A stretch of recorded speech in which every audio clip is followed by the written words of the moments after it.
حضرت عمر کے زمانے میں اسلامی حدود 23 لاکھ مربع میل تک پھیل گئی ہیں. ماوراء النہر کا علاقہ بھی فتح ہو گیا، ادھر آرمینیا تک پہنچے. یہ تھوڑے سے عرصے کے اندر عظیمتوں کی کیسی داستان رقم کی. اقبال تڑپ کے کہتے ہیں دی ازانے کبھی یورپ کے کلیساؤں میں، کبھی افریقہ کے تپتے ہوئے صحراؤں میں، دشت و دشت دریا بھی نہ چھوڑے ہم نے، بحر ظلمات میں دوڑا دیے گھوڑے ہم نے. حکمران تو وہ تھے لوگوں کی دہلیز پہ امن دینے والے، لوگوں کی چوکھٹ پہ جو ہیں وہ نور بانٹنے والے. حضرت عمر دن کو تخت حکومت پہ بیٹھتے تھے اور ان کا تخت کو سونے زبرجد کا نہیں تھا، مسجد نبوی کی چٹائی تھی، اور سارا دن وہاں بیٹھ کے لوگوں کی باتیں سنتے. اور جب رات کے اندھیرے گہرے ہوتے عمر بھیس بدل کے مدینے کی گلیوں کا گشت کرتے. کہا تمہارے گھر سے دھواں نکل رہا ہے اور بچے رو رہے ہیں، ان کو کھانا کیوں نہیں دیتی؟ کہنے لگی عمر کی جان کو رو رہی ہوں.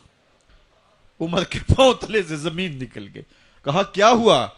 کہا 3 دن سے ہمارے ہاں کھانے کے لیے کچھ نہیں ہے، روزانہ بچے روتے ہیں اور میں ہنڈیا کے اندر پتھر ڈال کر کے نیچے سے آگ ڈالتی رہتی ہوں کہ بچے انتظار کر کر کے سو جائیں گے. کم بخت سو بھی نہیں رہے اور وہ پتھر پکیں گے بھی کیا، اور میں عمر کی جان کو رو رہی ہوں. حضرت عمر کا کلیجہ دہلنے لگا. فوراً پلٹے واپس بیت المال میں آئے، گھی کا ایک کنستر لیا، آٹے کی بوری لی، مرچ مسالہ جات بہت کچھ اٹھایا، اپنے کندھے پہ رکھا، بوری اپنی کمر پہ لا دی. عمر بیت المال سے نکلے تو آپ کے خادم اسلم نے دیکھ لیا، آگے بڑھا، کہا میرے آقا میں اٹھاتا ہوں. عمر کی آنکھوں میں آنسو ہے. کہا اسلم قیامت کے دن میرا بوجھ اٹھا لو گے؟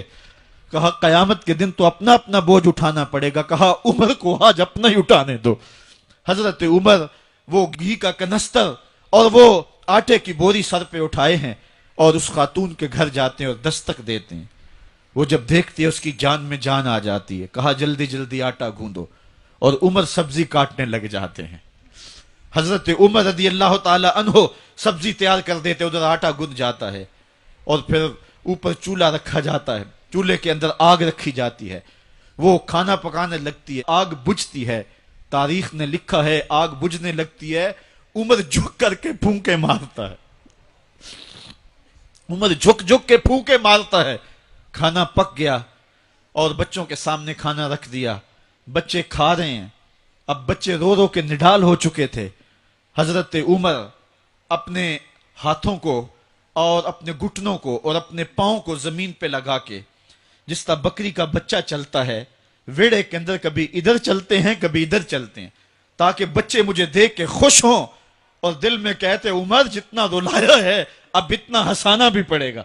تو کبھی عمر امیر المومنین، یہ میں کسی آج کے جو ہے وہ لوگوں کے ووٹوں پہ منتخب ہونے والے حکمران کی کہانی نہیں سنا رہا، میں اس عمر کی کہانی سنا رہا ہوں جو 23 لاکھ مربع میل کا حکمران ہے، آدھی دنیا کا بادشاہ ہے. حضرت عمر جو ہے جس طرح بکری کا بچہ چلتا ہے اس طرح اپنے ہاتھ اور اپنے گھٹنے زمین پہ ٹیک کر کے جو ہے وہ اس طرح چلتے ہیں. بچے عمر کو دیکھ کے مسکراتے ہیں. جب بچے مسکرانے لگے تو حضرت عمر نے اس خاتون سے کہا بڑھیا عمر کو معاف کر دے. اس نے کہا تو اتنی ہمدردی کیوں کرتا ہے؟ کہا عمر بیچارہ بڑا پھنسا ہوا ہے، فکر ہے اس کو یرموک و فسطاط و حلوان کی، جب فتح ہے مصر تو تیاری ہے ایران کی، آتے جاتے وفد سے ملاقات بھی کرتا ہوگا اور شب کو معلوم حالات بھی کرتا ہوگا. کانٹوں میں الجھی ہوئی بیچارے کی جان ہے، نیند اس کو بھی آتی ہے، آخر وہ انسان ہے، میری بہن عمر کو معاف کر دے. اس نے کہا نانا عمر کی بات میرے سامنے نہ کر، قیامت کا دن ہوگا، عمر کا گریبان ہوگا اور میرا ہاتھ ہوگا. جب اس نے یہ بات کہی تو عمر برداشت نہ کر سکے، بچوں کی طرح بلک بلک کے رونے لگے. کہا وہ بد نصیب عمر تیرے سامنے ہے، آج ہی کہلا جو کہنا ہے، قیامت کے دن مجھے معاف رکھنا. اس نے کہا تو عمر ہے؟ کہا بد نصیب عمر تیرے سامنے کھڑا ہوں. میرے عمر کہتے ہیں اگر دجلہ کے کنارے ایک بکری کا بچہ بھی پیاسا مر گیا اس کا حساب بھی عمر سے لیا جائے گا.